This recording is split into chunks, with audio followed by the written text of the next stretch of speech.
खुदावंद यीशु मसीह के ज़िंदा और जलाली नाम में एक दफ़ा फिर आप सबको सलाम कहता हूँ। खुदावंद आपके साथ हो। खुदावंद अज़ीम है, खुदावंद का नाम अज़ीम है, बड़ा है। और खुदावंद ने अपने काम के लिए और अपने कलाम के लिए हमेशा अपने लोगों को इस्तेमाल किया, और उसमें ये आपका नाचीज़ खादम भी शामिल है जो कि आपसे मुखातिब है। और ये भी कि खुदावंद का नाम ऊंचा हो। आपने उन वीडियोस को बड़ा पसंद किया है जो मैंने वक्तन फ़ौक़न आपकी खिदमत में पेश की हैं, जिनमें एक सिलसिला जो कि बड़ा सराहा गया है जिसका नाम है क्या आपको मालूम है। उसी सिलसिले की एक और ये कड़ी है, ये एक वीडियो है। इससे पहले कि मैं इस पे थोड़ी सी गुफ्तगू करूँ, मैं आपको बताना चाहता हूँ कि हमारा इटली का टूर जो था वो बहुत ही अच्छा गुज़रा। खुदावंद ने बड़ी मदद की वहाँ पर इटली में, और लोगों ने बहुत ज़्यादा बरकत पाई। और मैं उन तमाम दोस्तों का जो इटली में थे शुक्रगुज़ार हूँ। वहाँ पर हमें इंडिया पंजाब से जो ज़्यादातर लोग मिले, और जिनमें से कुछ हिंदू और सिख से भी कन्वर्ट हुए हैं, और कुछ मसीह घरानों से ताल्लुक़ रखते थे, और कुछ ऐसे भी दोस्त थे जो अभी कन्वर्ट नहीं हुए या उन्होंने अभी तक मसीह को कबूल नहीं किया, लेकिन उस कलीसियाओं में बल्कि वहाँ पर वो आ रहे हैं और सीख रहे हैं। और उम्मीद और ईमान यही है कि बहुत जल्दी वो खुदावंद को कबूल करेंगे, निजात की रोशनी को देखेंगे। और वहाँ पर मैंने पंजाबी में कलाम को पेश किया। मैं आपके लिए रिकॉर्डिंग नहीं कर पाया क्योंकि मैं कैमरा नहीं था लेके जा सका, लेकिन मैं कोशिश करूँगा कि वो किसी दिन वही सरमन जो वहाँ पर शेयर किया गया उसकी मैं रिकॉर्डिंग आपके सामने पेश कर दूँ। मैं इसी तरह पंजाबी में शुक्रिया अदा करना चाहूँगा उन तमाम दोस्तों का जो इटली में हैं, क्योंकि वो भी इस वीडियो को देखेंगे।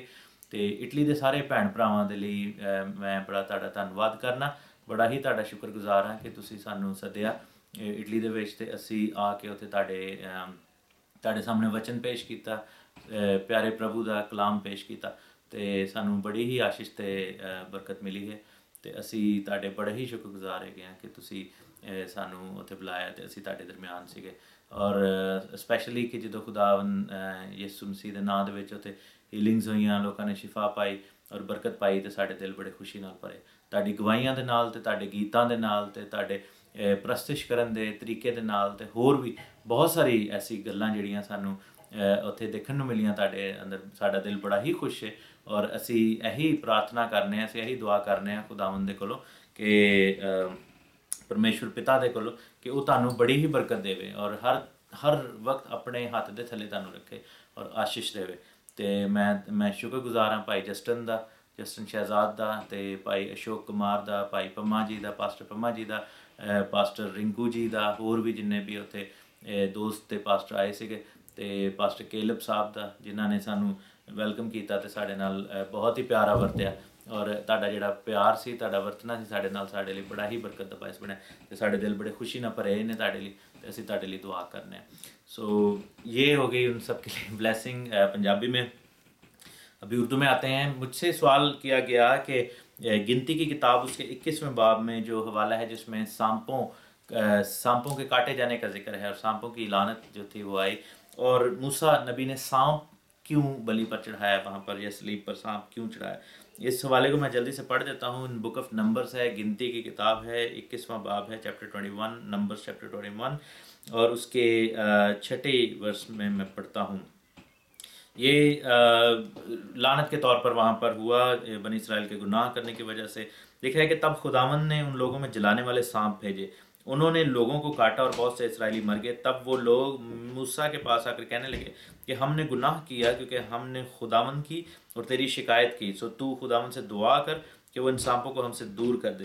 चुनाचे मूसा ने लोगों के लिए दुआ की। तब खुदावंद ने मूसा से कहा कि एक जलाने वाला सांप बना ले और उसे एक बलि पर लटका दे, और जो सांप का डसा हुआ इस पर नज़र करेगा वो जीता बचेगा। चुनाचे मूसा ने पीतल का एक सांप बनवाकर उस बलि पर लटका दिया, और ऐसा हुआ कि जिस जिस सांप के डसे हुए आदमी ने उस पीतल के सांप पर निगाह की तो वो जीता बच गया। अब सवाल ये आया कि ये सांप से ही वो डसे जा रहे थे और सांप से ही जो है, या सांप क्यों वहाँ पर लटकाया गया जिसकी वजह से वहाँ पर जो है वो उनकी जान फिर बची। और इसके साथ रेफरेंस जो हम देखेंगे यूहन्ना की इंजील है, book of John, the gospel according to John, उसका चैप्टर 3 है, और उसमें हम जाएंगे। और यीशु मसीह ने भी इस वाक़े का इशारा अपनी तरफ किया है, और यहाँ पर लिखा है कि यीशु मसीह बात कर रहे थे जब निकोदेमस से, तो उन्होंने 13वीं आयत में कहा कि और आसमान पर कोई नहीं चढ़ा सिवाय इसके जो आसमान से उतरा, यानी इब्ने आदम जो आसमान में है। और जिस तरह मूसा ने सांप को बियाबान में ऊंचे पर चढ़ाया, उसी तरह ज़रूर है कि इब्ने आदम भी ऊंचे पर चढ़ाया जाए, ताकि जो कोई ईमान लाए उसमें हमेशा की ज़िंदगी पाए। तो सवाल ये उठा था कि ये कैसे हो सकता है कि यीशु मसीह की सलीब का जो निशान है वो उस सांप के वाक़े के साथ कैसे खुदा यीशु मसीह जोड़ रहे हैं। तो उसका हल एक ही है, ये जवाब का, उस सवाल का एक ही जवाब है, वो ये है कि देखें, गुनाह की वजह से लानत आई, और लानत जो थी वो सांप की शक्ल में आई। और क्या हुआ कि खुदावन ने वहाँ पर हुक्म दिया कि उसी लानत को वहाँ पर सलीब पर चढ़ा दिया जाए, ताकि जो कोई निगाह करे उस सलीब पर जो मूसा के दौर में बनाई गई या बलि की शक्ल में जो थी, उस पर सांप लटकाया गया, तो वो जीता बचे या वो बच जाए। और यीशु मसीह ने उस वाक़े को अपनी सलीब के साथ जो है वो जोड़ा है। हम बाइबल में देखते हैं कि कलाम में लिखा है कि जो गुनाह से वाकिफ ना था उसको खुदा ने हमारी खातिर गुनाह बना दिया। यानी कि यीशु मसीह जो कि गुनाह से वाकिफ ना था, हमारा गुनाह उसने अपने ऊपर ले लिया। सो क्या हुआ कि जिस तरह गुनाह का नतीजा जो था वो लानत की शक्ल में आया, यानी उस दौर में लानत सांप की शक्ल में आई, और उस लानत को जो है वो सलीब पर चढ़ाना पड़ा, ताकि वो लानत उनसे दूर हो जाए, और वो निशान बन गया यीशु मसीह का। यीशु मसीह के बारे में गलतियों के ख़त में लिखा है। अगर हम गलतियों के ख़त में जाएं, बुक ऑफ गलेशियंस, और हम उसमें बड़ी खूबसूरत ये आयत है वो पढ़ेंगे। गलतियों का ख़त, बुक ऑफ गलेशियंस हम देखेंगे,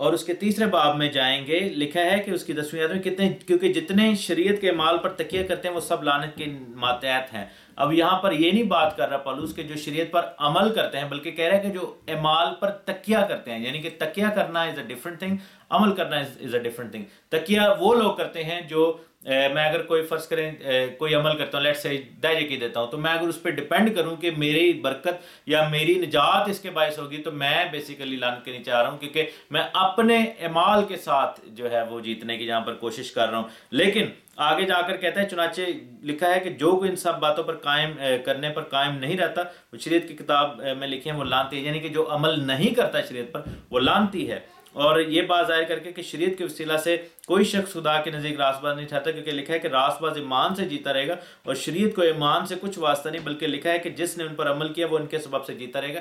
यानी कि शरीयत के अंदर जो लानत लिखी हुई थी, जिसका इस्तिस्ना की किताब में जिक्र है, बुक ऑफ डिट्रोनमी, व्यवस्था सार की जो किताब है उसमें जिक्र है, डिट्रोनमी की किताब में, कि वो जो लानतें थी वो लोगों पर आ गईं। और फिर लिखा है कि मसीह जो हमारे लिए लानती बना, उसने हमें मोल लेकर शरीयत की लानत से छुड़ाया, क्योंकि लिखा है कि जो कोई लकड़ी पर लटकाया गया वो लानती होगा। और इसका जिक्र जो है वो इस्तिस्ना 21 बाब में जाए, वहां पर पूरी लानतों का जिक्र है। तो मसीह ने हमें शरीयत से नहीं बल्कि शरीयत की लानत से छुड़ाया है। वो लानत जो शरीयत को तोड़ने के बायस हम पर आ गई थी, वहां पर मसीह ने जो है वो हमें उस चीज से छुड़ा दिया, उस चीज से मसीह ने हमें आजाद किया, यानी लानत के नीचे से आजाद किया।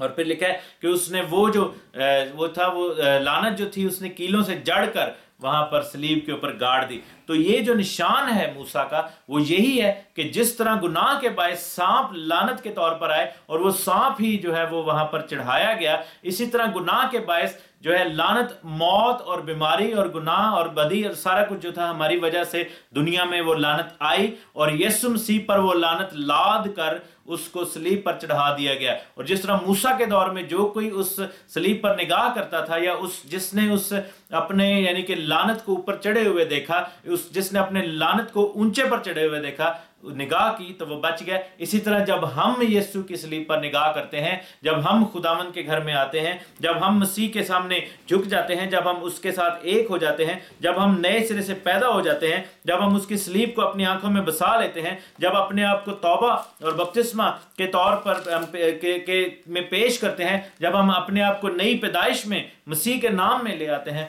तो हम भी उस सलीब पर निगाह करते हैं और यीशु मसीह पर हमें अपनी लानत लटकी हुई नजर आती है। वो सांप लटका हुआ नजर आता है, यानी कि वो लानत जो कि हमारे गुनाह का नतीजा थी। ऑब्वियसली यीशु मसीह को सांप यहाँ पर नहीं कहा जा रहा, ये यीशु मसीह सांप नहीं थे।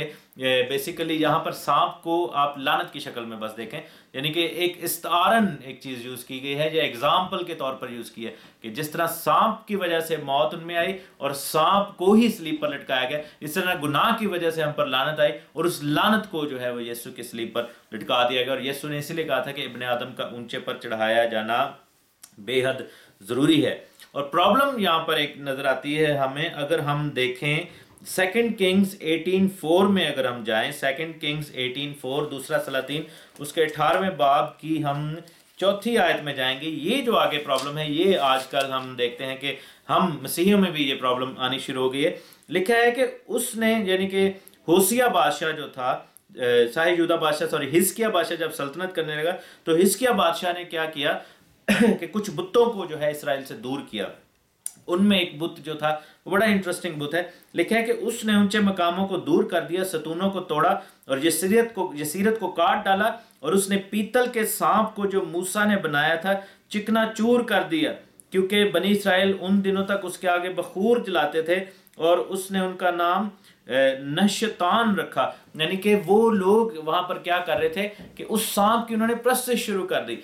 आज भी यही हो रहा है कि यीशु ने हमारी लानत सलीब पर जो है वो लेकर चढ़ गया, लेकिन हम ये देखते हैं कि कुछ ऐसे सेक्ट्स हैं जो कि उस लानत की प्रस्ती शुरू कर दी, उस कह लें कि बुत प्रस्ती की जो है वो पैरवी कर रहे हैं। उन चीज़ों के नाम जो है मसीह की सलीब के साथ जोड़े जा रहे हैं जिस लानत को मसीह ने अपने ऊपर लिया या जिनकी वजह से, उन गुनाहों उन बुत प्रस्तियों की वजह से हम पर वो लानत या गुनाह या बदी आई और मसीह को जान देनी पड़ी। और बजाय इसके कि हम अपनी ज़िंदगी में से वो अब दूर कर दें, हमने उन चीज़ों को अपनाना शुरू कर दिया जिस तरह बनी इसराइल ने गलती की कि उन्होंने उस सांप को जो है वो पूजना शुरू कर दिया।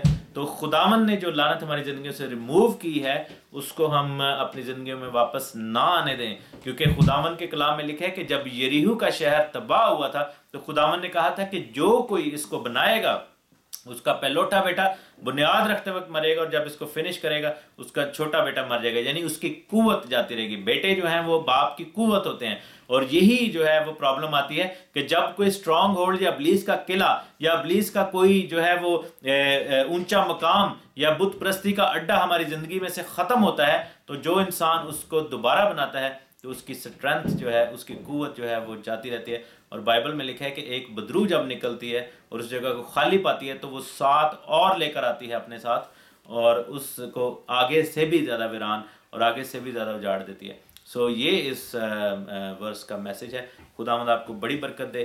Thank you very much. अब्बा Yahweh bless you in the name of Yeshua हमशिया।